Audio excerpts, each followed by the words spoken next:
So the lower chakras of the Hara center, as well as the hips, the base of the spine, and the abdomen, are the root that holds you to the earth, or the grounding centers of the body. The higher up you go to the solar plexus, Vishuddhi chakra, Agna, and the top of the head, these are more mobile. So the chakra at the base of the spine is where the energy generation occurs. This is where the spine meets the digestive system. So the physical energy is connected to the nervous energy, the more subtle energy of the nervous system in this regard. So there's an exchange of physical and bioelectrical, electromagnetic, or nervous energy, if you like, at this root foundation level. So it's very much embedded, much like a plant is embedded in the soil. Of course, the soil compost is symbolic. It is very similar to, obviously, the digestive system and waste products that occur there. And at this level of creation, the energy rises into a more subtle form. The flower is represented by the brain to some degree, the leaves by the chest and the alveoli of the breathing apparatus. So you have this sense of being rooted, and then and concentrated, and then there's a spreading out and a flowering as you go up the system. So you need this rooting, this stability, to be very stable. If it fluctuates up and down and is too erratic, then you won't be able to grow further up the system to blossom, bloom, or anything in that nature. So, for instance, if the lower centers of creation around the base of the spine are active in the night, your mind will be very active also, which may well cause a disruption of sleep. Generally, you don't want that active in the night. In the daytime, however, it's naturally active. The lower centers are more active, the Hara center, so that we can perform work, physical labor. Now, these are the further up they go, the more mobile they are, the less restricted they are. So, for instance, the spine becomes more flexible further up from a stable base. You have this idea of, in martial arts, we're rooted to the floor. Here, this is the lower spine. Up here, there's more freedom to manipulate and move, but always from a solid base. So from here, I'm moving across. However, from a point of an anchor point of stability, it's a bit like how you would hold a balloon, it would float around, but it needs a fixed point to anchor, to grip. There's an abdominal grip in yoga. For instance, you have to, when you breathe in, the abdomen comes in. Sorry, excuse me. When you inhale, the abdomen pushes out, or it naturally expands, and the digestive system and the excretory organs push down. When you breathe out, there's a natural lift and a contraction of that whole region within and around the Hara center. So there's an expansion on the inhale and a contraction on the inhale. There's also a rising on the inhale and a lowering on the exhale. A grounding. So, for instance, in martial arts, we focus mainly on the out breath, so that we're contracting the abdomen to allow us to externalize energy. If you inhale, you're internalizing the energy more. Now, obviously, there's a reciprocal arrangement whereby there's a proper exchange and balance is achieved through the correct methods of breathing. So, the higher chakras are more mobile. So, for instance, energy drawn to the level of the heart center, the solar plexus, causes an expansion of this area, the chest, so that breathing can more freely occur and more widely. Now, this tends to activate when you work with this level at the heart center. There tends to be a rising of the energy to this area, which obviously, to a degree, makes the Hara center lower chakras less active. Not completely inactive, but less emphasized.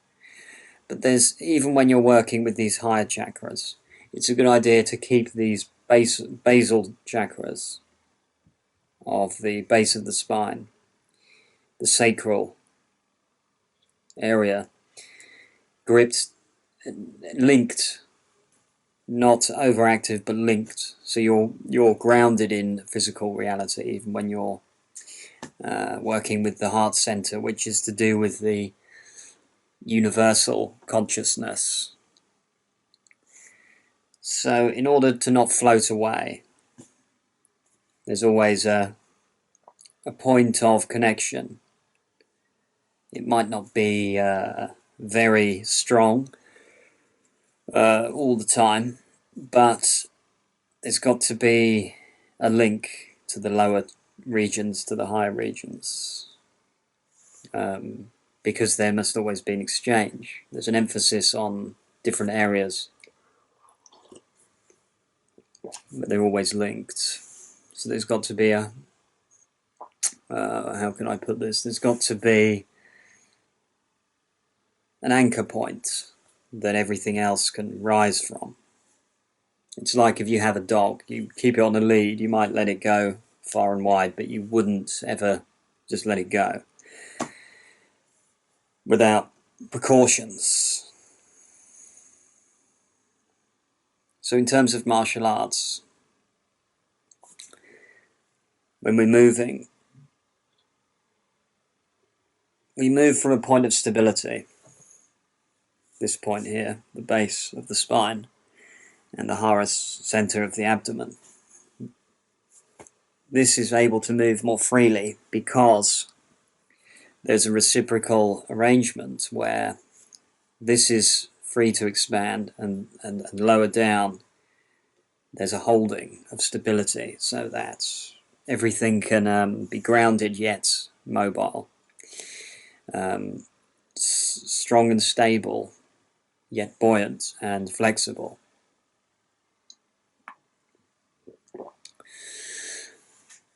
One of the methods we can use we can work with practically. If you work on listening inside to the in-breath and the out-breath,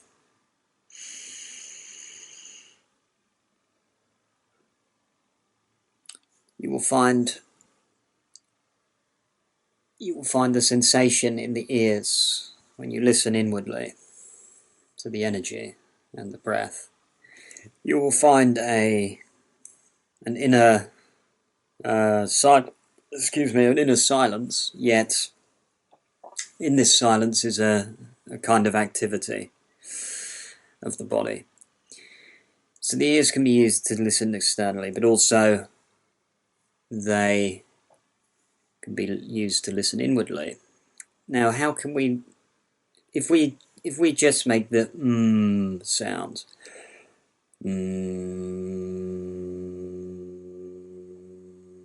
there is a resonance at this level here, converging across towards the throat and the pineal gland, where the inner life is highly active. Now, at this level of the Vishuddhi, pineal gland, the inner ears, Agna chakra, the third eye, this is the realm of mysticism and spirituality, and also the solar plexus is, which is a link between the two, a dividing line of the lower body and the upper intelligence. So anytime we're working here, there can be a tendency to ignore the physical center of the Hara, but there must always be some link. It may be strong at some times or less strong at other times. But there's always a relationship between the two. There's a holding, a grip of the foundation whenever we're moving around. This is the higher body, but it moves from a point of stability, and the energy is reciprocal. So the higher centers are responsible for energizing the lower. So the moment in order to engage all the chakras, we use a simple system of Aum sounding or chanting. So for instance, the R activates the Hara center, the lower chakras. The U activates the heart center. The activates the Vishuddhi, the inner ears, which all converge here. The third eye, which is related to the pit of the throat, the neck, upper neck chakra of Vishuddhi. So in order to link this level, and the lower level, we can simply say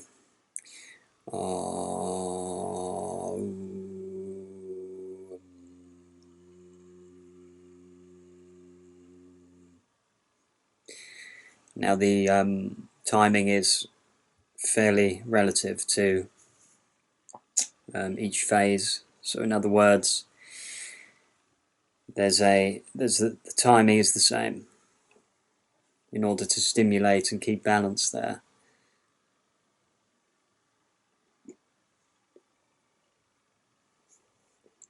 Now, just by making one of those sounds, you can activate the region you wish, the body, the airways, the brain, the lower body, upper body, and the brain. There are many ways of looking at it. So once we've established this connection, it's then possible to isolate a chakra. So for instance, it's not that simple, obviously, but it's something to work with. So by then feeling this flow of energy through the breathing,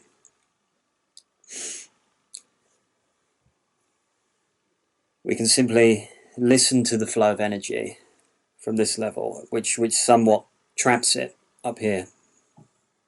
Now this Vishuddhi is known as the filter. So from then on, if you're listening correctly to the energy flowing up and down,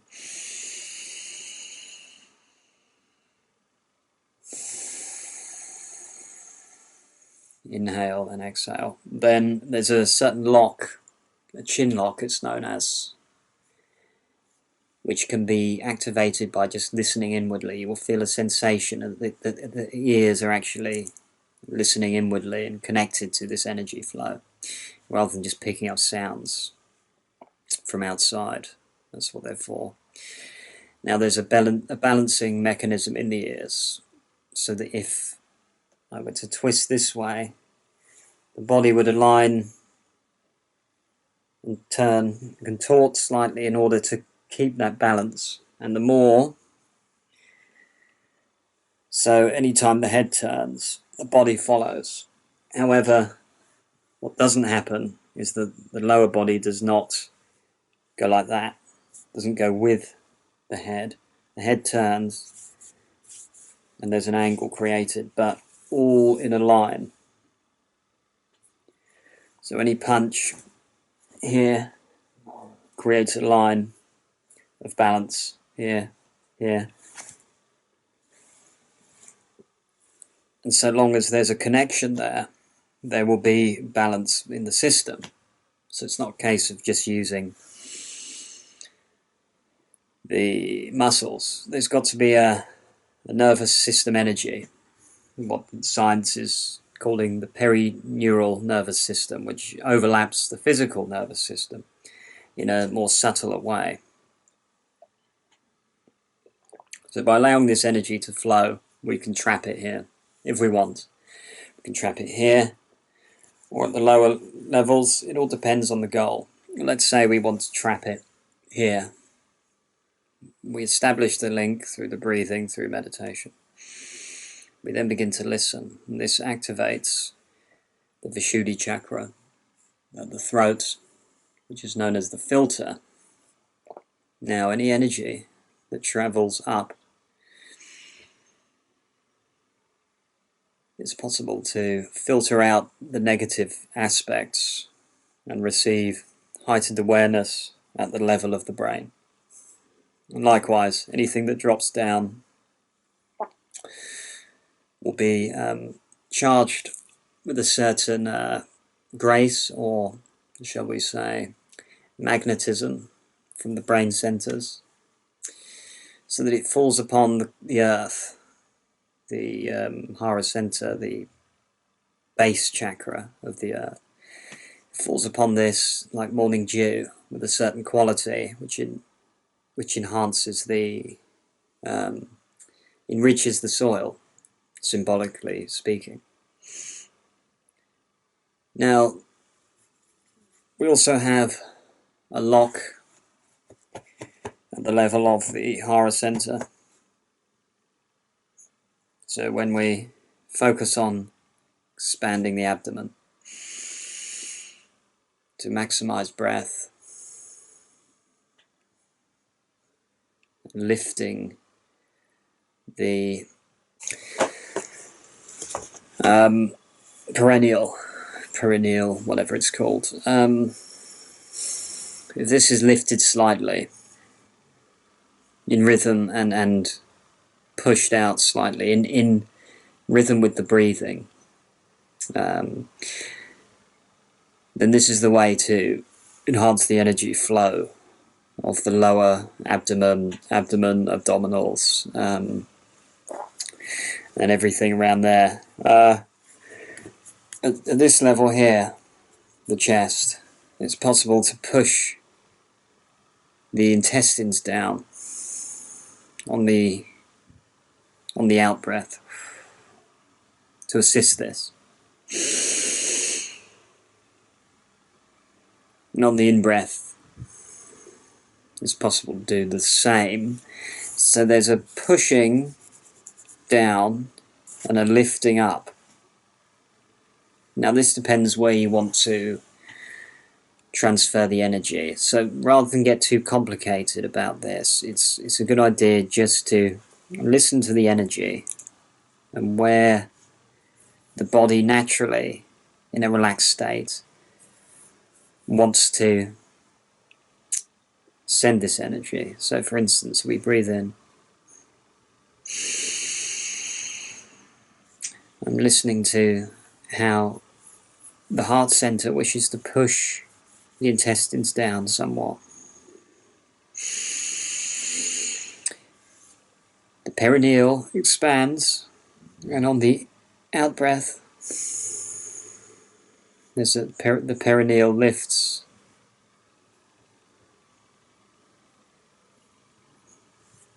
And the energy is transferred.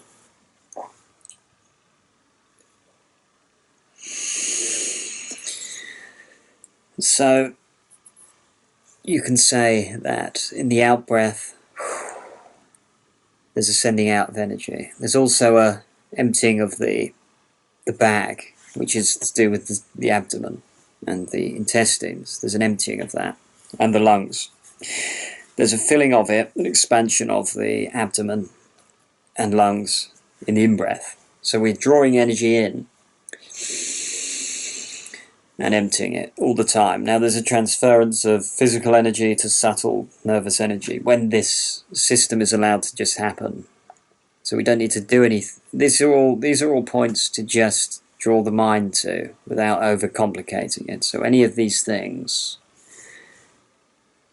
can be concentrated on, held in the mind as a meditation, and have been. But it's a good idea just to focus on one or two things, one thing at a time. And when you penetrate this and hold it in your mind intensely enough, it's then possible to draw enough energy and inspiration from anything, really. So these are just practical examples.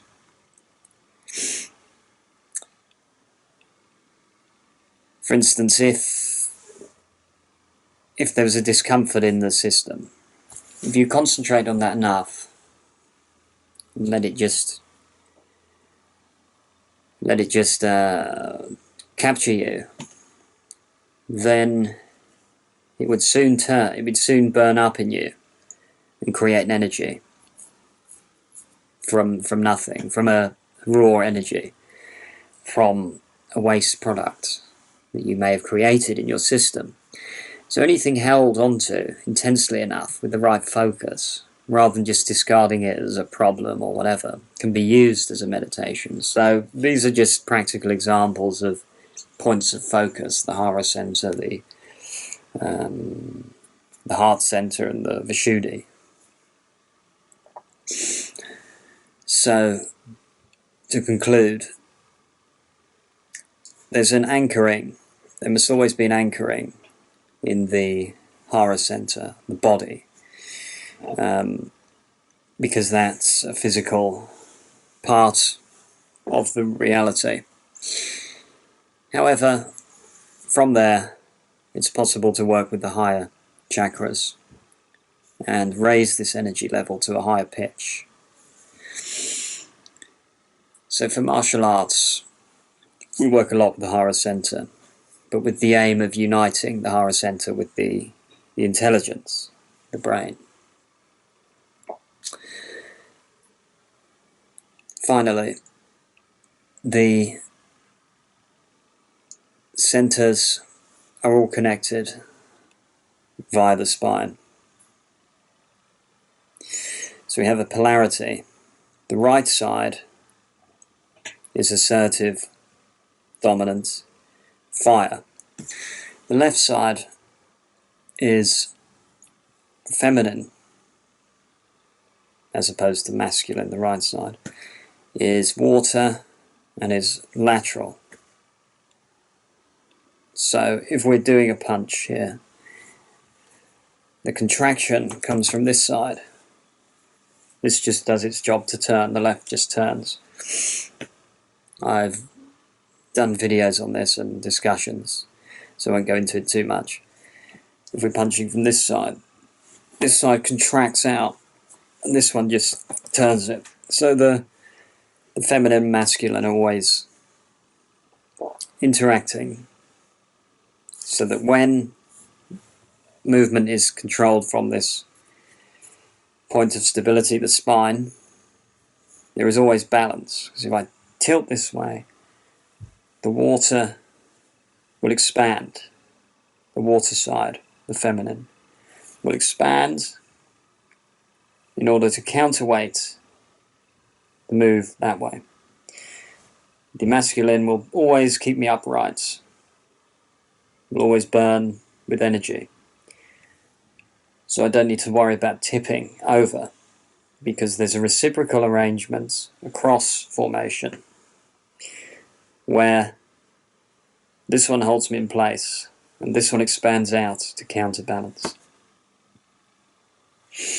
As you can see, the chakra system works through the middle, but depending on the manifestation and the side of the body used, there's a different quality. So the nadis of the sushumna spine, they interact across the masculine side, the feminine. They intersect across and up the spine. This is to ensure that this right side, which does its powerful motions, interacts all the way up through all the chakras with the left, which expands out like water. So because of the two differences, there is a reciprocal arrangement. Polarity is created, but a balance is achieved when these two are active. So similarly, there's a polarity with the brain and body. When the two are united and active through the breathing, then there is balance.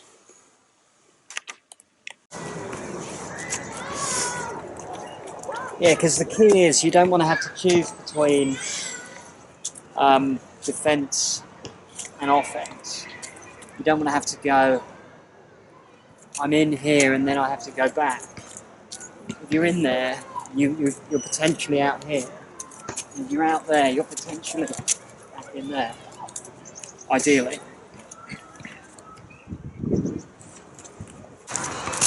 So you can always shift the balance from one leg to the other. You know, if that's not going to reach, staying on the spot, you can always swing it in so that it comes to meet the target. Or you move your body in slightly across, which will take you that way. So you can either go in, or you can just move across. It's just taking that, yeah.